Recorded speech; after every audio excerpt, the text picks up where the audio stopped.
सूरह आले इमरान सूरत नंबर 3।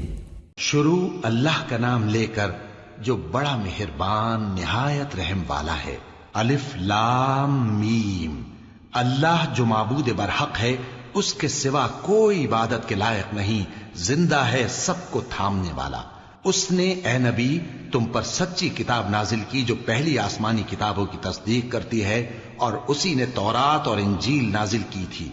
ये दो किताबें उसने पहले नाजिल की थीं लोगों की हिदायत के लिए, और फिर कुरान जो हक और बातिल को अलग अलग कर देने वाला है नाजिल किया। जो लोग अल्लाह की आयतों का इनकार करते हैं उनको सख्त अजाब होगा, और अल्लाह जबरदस्त है, बदला लेने वाला है। अल्लाह ऐसा खबीर और बसीर है कि कोई चीज उससे पोशीदा नहीं, न जमीन में और न आसमान में।